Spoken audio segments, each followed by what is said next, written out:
Hello everybody, and today we're going to be looking at what is a system.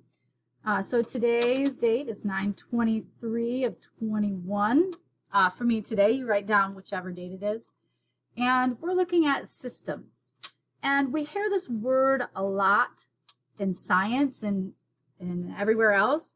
We have solar system, digestive system, circulatory system, school system, and sound system or gaming system. So what is a system? What is it technically, scientifically? What do we mean?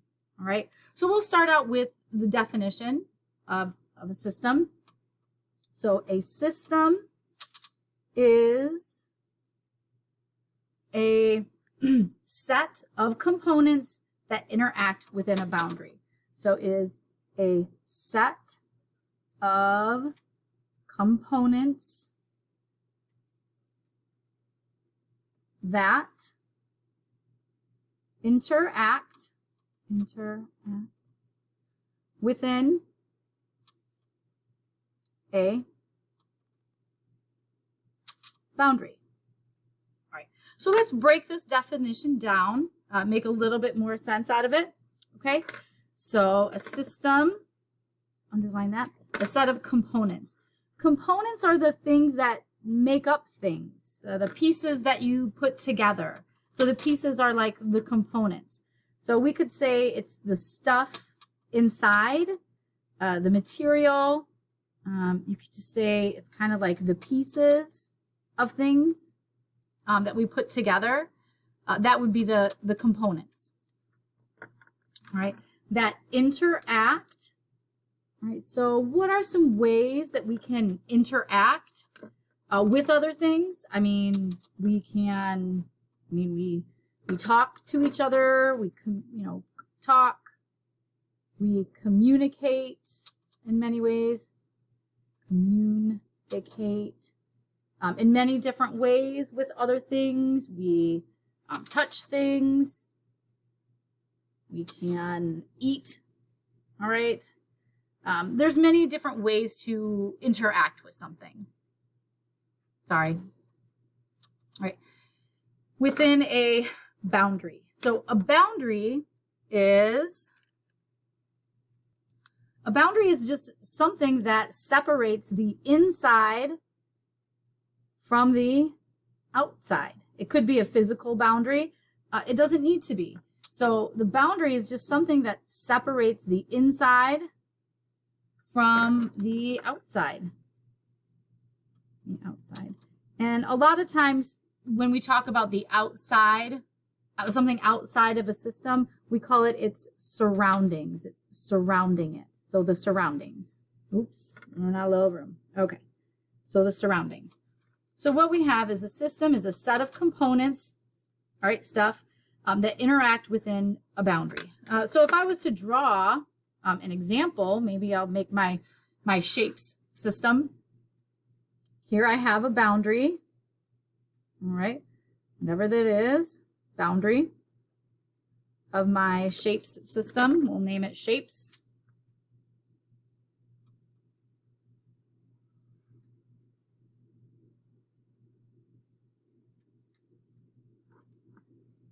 I really wish I would have drawn that bigger, but this will work. So we have the boundary, separates the inside from the outside. Then we have components. And let's say we have, I don't know, squares inside. So these are the pieces or the stuff inside. Maybe we have some circles. And maybe we have some stars inside this system. And maybe some triangles.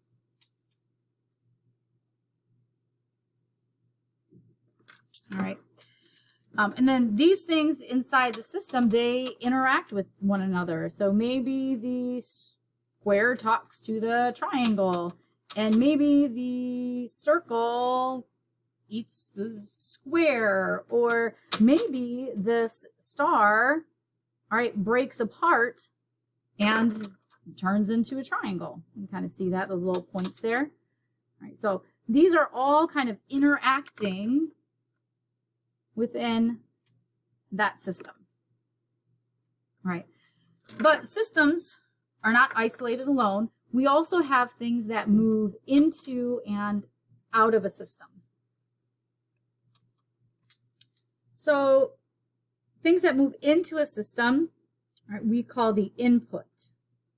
I'm going to draw an arrow that goes across the boundary. Right, it moves in. We're going to call this input. And we have a couple different types of input. One is energy. So we can add energy to a system. So energy can be in many different forms. You can have light energy can enter the system, heat energy. We have electricity can be used for energy.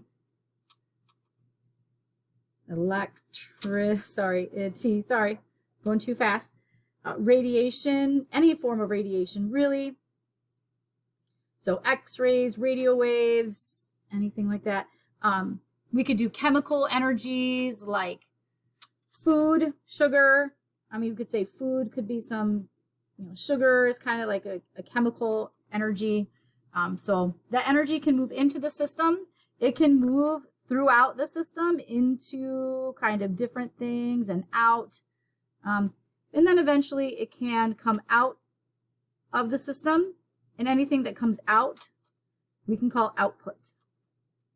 So energy can leave the system in kind of the same way, different forms.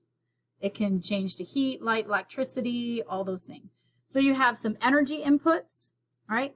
And you have energy that can also leave the system, right?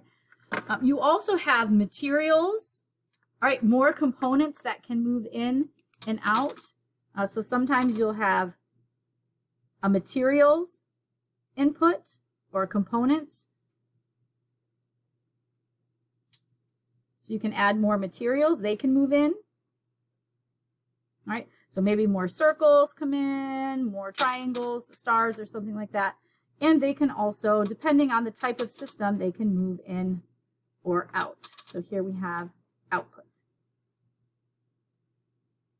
And when we study systems, we're kind of studying how things interact and affect each other, how inputs, energy moving in and out can affect the system. Let's say you have heat coming into a system but not going out of a system, that can cause the temperature to go up. Or if you have, more sugar energy coming into your system and not going out, that body system might be, put on weight.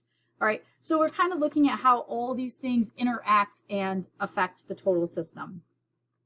Right, systems can be whatever you really define it to be. So whatever that boundary is that you say it is, and then whatever you identify the components as, that can be a system. So just about anything can be identified as a system. So some examples, all right, they can be really small. Systems can be really small. You can have like atom, all right, when we talk about, the protons, neutrons, and electrons, okay, that electron cloud could be the outer boundary. It could be like a cell. So maybe that cell membrane could be like the boundary, and you had those little organelles and your nucleus and all that stuff. And you could talk about things moving in and out of a cell. So they can be really small. They can also be quite large. I mean, you could have it be the solar system. If we think about systems and where we hear that word a lot, the solar system.